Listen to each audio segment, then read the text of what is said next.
کیا آپ ان کو اگلے چوک میں اتار دیں گے؟ پھر زرین کی طرف مخاطب ہوا، میم کیا آپ ان کے ساتھ جانا پسند کریں گی؟ زرین آلریڈی لیٹ تھی، اس لیے ہاں میں سر ہلا دیا۔ زرین گاڑی میں بیٹھتے ہوئے اس معزز آدمی سے بولی، معذرت چاہتی ہوں، آپ کو بلا وجہ میری وجہ سے زحمت اٹھانی پڑی۔ کوئی بات نہیں، میں اسی طرف ہی جا رہا تھا، زحمت کیسی؟ اس اجنبی نے کار مسکراتے ہوئے آگے بڑھا دی۔ 20-25 منٹ کا سفر ابھی باقی تھا۔ زرین بھی ایک فارمل مسکراہٹ کے بعد سامنے بیٹھ گئی۔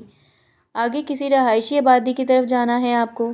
اجنبی نے ایک نظر ڈال کر سوال کیا اور سامنے دیکھنے لگا۔ جی نہیں، مجھے آپ چوک کے بعد سڑک کے کنارے ہی اتار دیں۔ زرین کچھ نروس سی ہو کر وضاحت دینے لگی، جس پر اجنبی نے مسکرا دیا۔ انداز میں ایک ٹھہراؤ سا تھا۔ میں لوکیشن نہیں پوچھ رہا، یوں ہی جاننا چاہ رہا تھا کہ اس جانب کیا آپ کا گھر ہے، کیونکہ آگے تو بس ایک ہی رہائشی کالونی ہے اور وہ بھی بہت کم آباد ہوئی ہے۔ اوہ سوری، زرین اپنی عجلت پر شرمندہ سی ہوئی۔ جی نہیں، گھر تو پیچھے شہر میں ہے، اس طرف تو میرا کام ہے۔ کام؟ وہ کچھ حیران ہوا۔ لیکن اس طرف تو کوئی کالج یا یونیورسٹی نہیں ہے۔ میں اسٹوڈنٹ نہیں ہوں۔ واقعی؟ پھر تو حیرت ہے، اس نے مسکرا کر جواب دیا۔ زرین نے غور کیا، وہ بہت ڈیشنگ تھا۔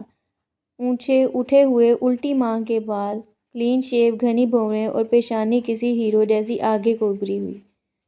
اس کا سائڈ بوز بہت دلکش تھا۔ آپ نے چونک سے کس طرف جانا ہے؟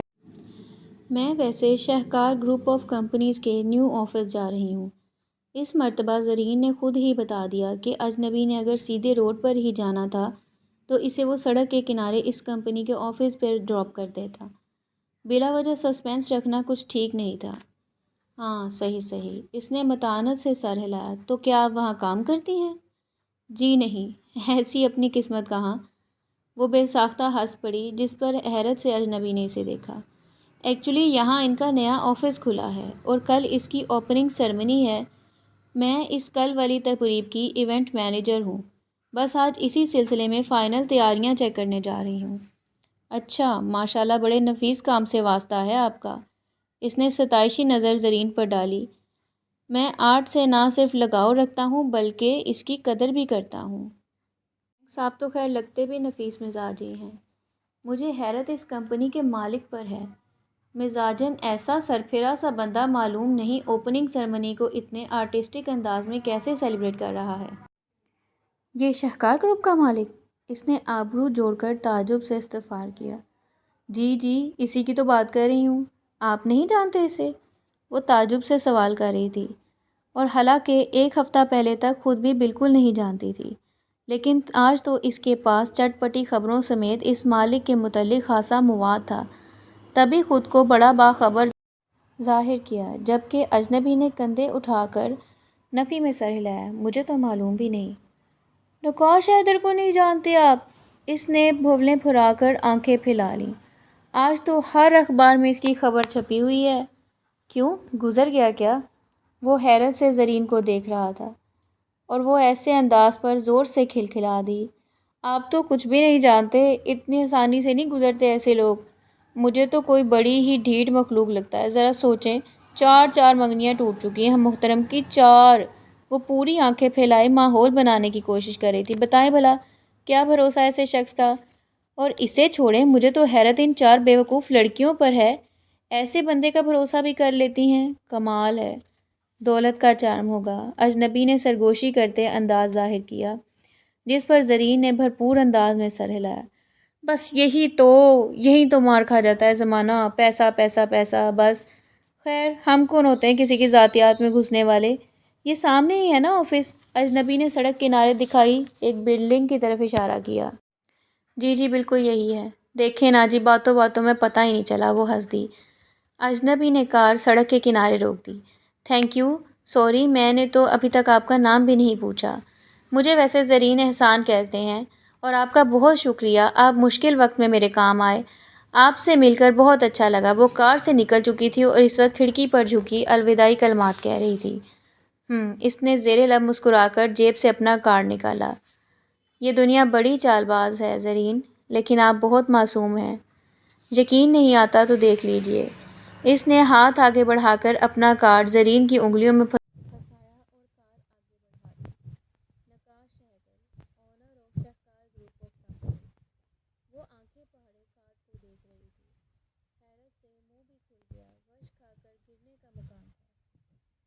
نے بڑی مشکل سے خود کو سنبھالا اور دور جاتی ہوئی کار کو دیکھ کر اس کے الفاظ اپنے ذہن میں دہرائے جانے لگے۔ اسے واقعی لوگوں کی پہچان آ گئی۔ چار چار منگنیاں توڑنے والا کیسا شریف بنا بیٹھا تھا۔ تو ایسے ہوتے ہیں ٹھگ جو صورت سے پہچانے بھی نہیں جا سکتے۔ ہائے زرین، تمہارے جیسی گدی اس پورے عالم میں نہ ہوگی۔ کیسے تو نے اس اجنبی کے سامنے پورا منہ کھول کھول کر ساری باتیں بیان کر دی؟ کیا ضرورت تھی محلے کی خالہ بننے کی؟ 20 منٹ کا سفر تھا، زبان کو لغام بھی دے سکتی تھی۔ وہ ماتھا پیٹتی آفس کی طرف بڑھ گئی اور اب اسے سمجھ میں آ گیا کہ نقاش حیدر کہاں گیا تھا۔ یہاں سے کچھ میل دور اسی آفس کی فیکٹری صاف دکھائی دے رہی تھی۔ وہ اپنی فیکٹری کی طرف گیا۔ کچھ ہی دن گزرے تھے کہ زرین جب اپنے آفس آئی تو اسے پیغام ملا کہ فوراً اندر جاؤ، اندر سر تمہیں بلا رہے ہیں۔ آؤ بھائی آؤ۔ اس کے ہلکا سا جھانکنے پر ہی سہیل نے ہاتھ کے اشارے سے اسے اندر بلا لیا۔ Good morning sir. وہ ان کا اچھا رویہ دیکھ کر سامنے بیٹھ گئی۔ ویسے بھی سہیل قریشی بہت دوستانہ مزاج کے تھے۔ زرین سمیت سبھی ورکرز یہاں بہت سہولت محسوس کرتے تھے۔ مارننگ تو بھائی تمہاری گڈ ہونے والی ہے۔ وہ اسے دیکھ کر معنی خیزی سے مسکرائے تھے۔ زرین نے بھی چونک کر انہیں دیکھا۔ اتنے میں انہوں نے ایک انویلپ نکال کر زرین کی طرف بڑھا دی۔ تمہارا کام یقیناً بہت اچھا رہا ہوگا، تبھی نقاش حیدر نے اپنے سٹی آفس کی ری انوینشن کا کنٹریکٹ بھی تمہیں دیا ہے۔ ریئلی؟ اس کی چیخ نما آواز نکلی تو سہیل بھی ہنس پڑے۔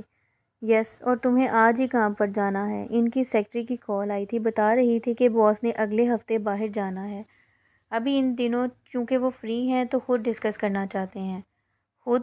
زرین نے گھبرا کے کہا۔ ان سے اس کو اپنی پہلی ملاقات یاد آ گئی۔ کیا تم کسی کو ساتھ لگانا چاہتی ہو؟ نہیں سر، پہلے میں خود ہی کام کی نوعیت دیکھ آؤں، پھر آ کر کچھ طے کرتی ہوں۔ ٹھیک ہے سر، پھر میں چلتی ہوں۔ وہ اجازت لیتے باہر نکل آئی۔ ایک لمبا سا گہرا سانس فضا میں چھوڑتے خود کو ہمت پر آمادہ کیا اور نقاش حیدر سے دوسری ملاقات میں معذرت تو کرنی ہی تھی، ساتھ ہی مزید بونگیاں نہ مارنے کا عہد بھی خود سے کر ڈالا۔ کم ان میم۔ اسمارٹ سی اس لڑکی نے نرم اور پیشہ ور مسکراہٹ سے نوازتے اسے اندر آنے کا اشارہ کیا۔ وہ اپنی جگہ سے اٹھی تو دل کی دھڑکن بری طرح بے ربط ہو چکی تھی۔ لڑکی نے ہلکا سا دروازہ کھول کر اس کے لیے راستہ چھوڑا۔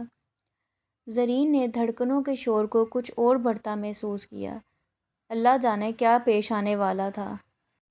نقاش حیدر بک ریک کے سامنے کھڑے ایک فائل پڑھ رہے تھے۔ زرین کی جانب ان کی پشت تھی۔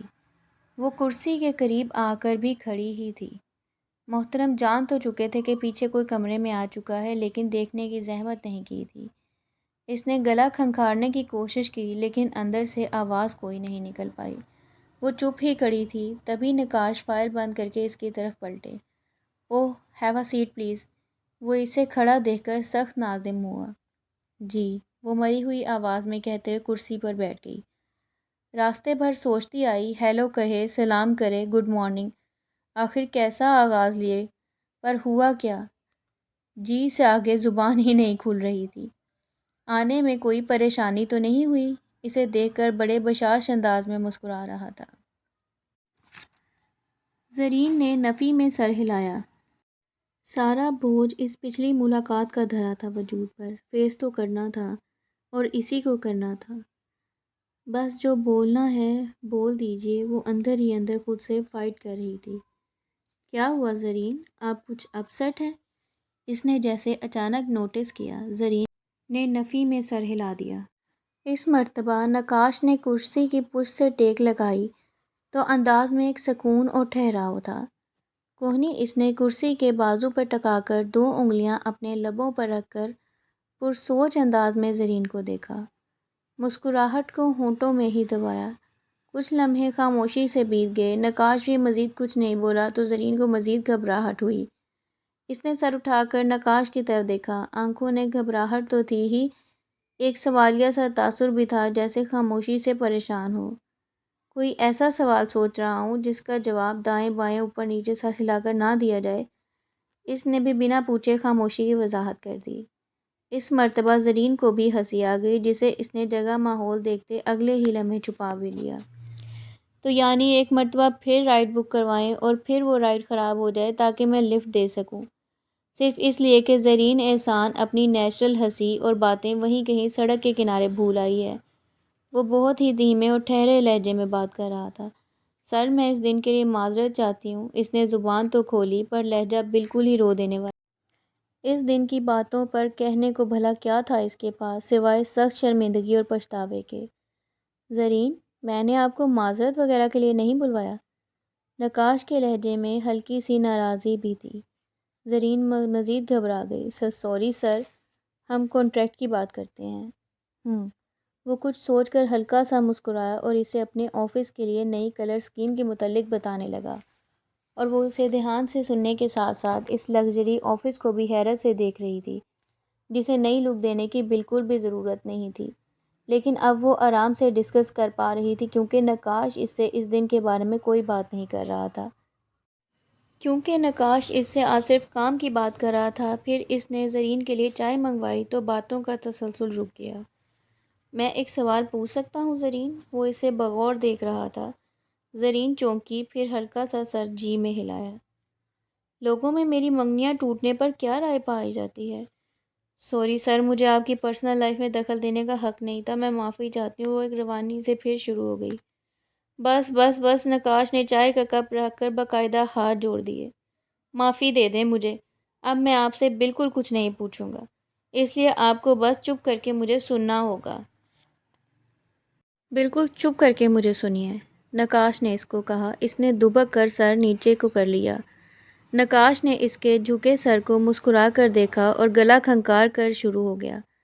سیماب میری پہلی منگیتر تھی، اینڈ ان فیکٹ میری بچپن کی کلاس میٹ بھی تھی۔ ہماری ایک دوسرے سے کافی سالوں بعد ملاقات ہوئی۔ میرا اسٹیٹس اب پہلے سے بہت ہائی ہو چکا تھا۔ میرے والد اور چچا ایک ساتھ کام کرتے تھے۔ بزنس اس وقت بھی بہت اچھا تھا کیونکہ ہم شروع سے ہی بہت سہولیات میں پلے ہیں۔ میرے ماضی میں تنگی اور مالی مجبوریوں کا کوئی سبب نہیں، لیکن ہاں، جب چچا اور بابا کا بزنس الگ ہوا تو میرے والد کی قسمت کو چار چاند لگ گئے اور ان کے بعد میں ہی اکلوتا وارث تھا، اور بائی لک اسے مزید عروج ملا۔ خیر، تو بات ہو رہی تھی سیماب کی۔ اس نے مجھ سے دوسری ملاقات میں ہی جب یہ کہا کہ مجھے اسکول کے دنوں سے ہی چپکے چپکے وہ پسند کرتی تھی تو میرے لیے یہ شاکنگ تھا، کیونکہ میرے لیے وہ اس نے مجھ سے دوسری ہی ملاقات میں جب یہ کہا کہ وہ مجھے اسکول کے دنوں سے چپکے چپکے پسند کرتی ہے تو میرے لیے یہ شاکنگ تھا، کیونکہ میرے لیے وہ ایک عام کلاس فیلو تھی۔ بہرحال اس خاموش جذبے کو میں نے بہت قدر کی نظر سے دیکھا اور ہمارے بیچ محبت اور پھر منگنی کا رشتہ قائم ہوا۔ ہماری شادی ہونے والی تھی، لیکن اس سے پہلے ہی چند دوسرے دوستوں کی مدد سے مجھے پتہ چلا سیماب نے تو کبھی مجھ سے محبت کی ہی نہیں۔ اس کی پسندیدگیاں کچھ اور ہی رہی ہیں۔ مجھ سے اس نے میری عمارت سے مرعوب ہو کر جھوٹ بولا تھا اور اس نے یہ بات تسلیم بھی کر لی۔ پھر بس ایسا دل ٹوٹا کہ وہ رشتہ تو ختم ہوا، اگلی منگنی بھی امی کی پسند سے کر لی۔ اور زرین، میں ایک منگنی کی تفصیل میں جا کر آپ کو بور نہیں کرنا چاہتا، لیکن ہر تجربے نے یہی ثابت کیا کہ کسی کو بھی نقاش حیدر سے نہیں، صرف اس کی دولت اور عمارت سے غرض تھی۔ میرا بھی کچھ ایسا ہی ذہن بن چکا تھا کہ اپنی ہونے والی پارٹنر کو چیک کرنا میرا معمول بن گیا تھا۔ شاید یہی میری کوتاہی رہی، شاید مجھے شادی کے حوالے سے اتنا ٹچی نہیں ہونا چاہیے تھا۔ امی کہتی ہیں کوئی مطلب سے نزدیک آئے بھی تو بھی پرواہ مت کرو، بعد میں اصلی محبت ہو ہی جاتی ہے۔ ہو سکتا ہے وہ ٹھیک ہوں، لیکن میں اپنی حساسیت کا کیا کروں؟ مجھے پیور ہارٹ کی تلاش ہے، اسی چکر میں اپنی ریپوٹیشن بھی خراب کیے جا رہا ہوں۔ لیکن سر، آپ کی پرسنالٹی تو ماشاءاللہ بہت آئیڈیل ہے، کیا واقعی سب دولت کی وجہ سے رشتہ جوڑنا چاہتی تھی؟ زرین کو سوچ کر حیرت ہوئی کہ نقاش کو دیکھنے میں بالکل ہیرو ٹائپ تھا، اس پر تو لڑکیاں مر مٹ سکتی تھی۔ ہاں نہیں، چاروں تجربات بالکل ایک جیسے تو نہیں تھے۔ کچھ فائنینشلی خود بھی مضبوط تھیں، لیکن ان کی محبت بھری دھونس نعمت کم زحمت زیادہ تھی۔ پیار کرنے کا مطلب اگلے کو خرید لینا تو نہیں ہوتا۔ وہ بات کرتے کچھ جذباتی سا ہو گیا۔ جی سر، آئی ایم سوری، ہم لوگ واقعی بس ظاہری خبر کو دیکھتے ہیں۔ وہ نظر جھکائے آہستہ سے معذرت کر بیٹھی، پھر یہ سوچ کر فوراً موضوع تبدیل کر لیا کہ کہیں دوبارہ سے نقاش کو غصہ نہ آ جائے۔ سر، میں کچھ آئیڈیاز شیئر کروں روم کی ڈیکور کے متعلق؟ وہ میرے آفس کے پی سی میں ہیں۔ کیا آپ کو لگتا ہے زرین میں نے آپ کو واقعی آفس کی ڈیکور کے لیے بلایا ہے؟ وہ سیٹ سے ٹیک لگائے دائیں بائیں جھول رہا تھا۔ زرین نے بری طرح چونک کر سر اٹھایا۔ دل خف سے بھر گیا۔ وہ بس خاموشی سے اسے دیکھنے گئی۔ دنیا مجھ پر بہت باتیں کرتی ہے، لیکن ہاں پیٹھ پیچھے۔ مجھے یہاں وہاں سے پتہ چل تو جاتی ہیں، لیکن بہت دکھ ہوتا ہے، بلکہ ڈپریشن بھی۔ لیکن یوں منہ پر کھلی تنقید میں نے پہلی بار سنی۔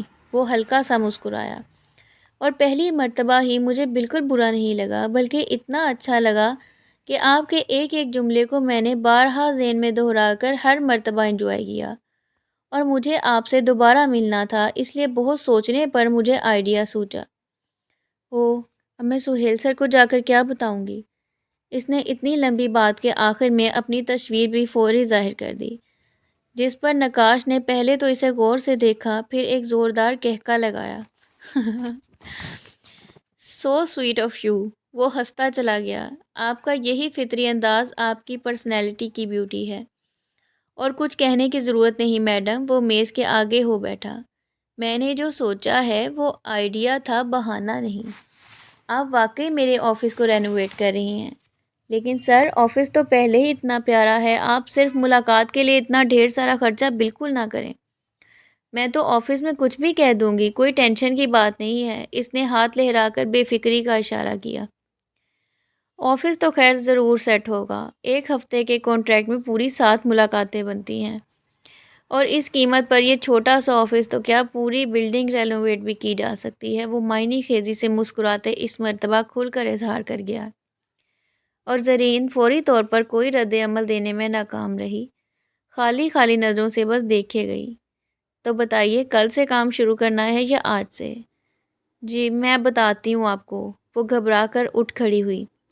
میں انتظار کروں گا آپ کی طرف سے رابطے کا، کیونکہ میرا نمبر تو کئی دنوں سے آپ کے پاس ہے۔ اب تو آپ کے نمبر کا اپنے پاس آنے کا شدت سے منتظر ہوں۔ جی۔ وہ فوراً پلٹ گئی۔ دل آتے ہوئے کچھ الگ خدشات کی بنا پر دھڑک رہا تھا، اور جاتے ہوئے کم وقت کسی کی نظریں اس کا لہجہ ہولا دینے کے لیے کافی تھا۔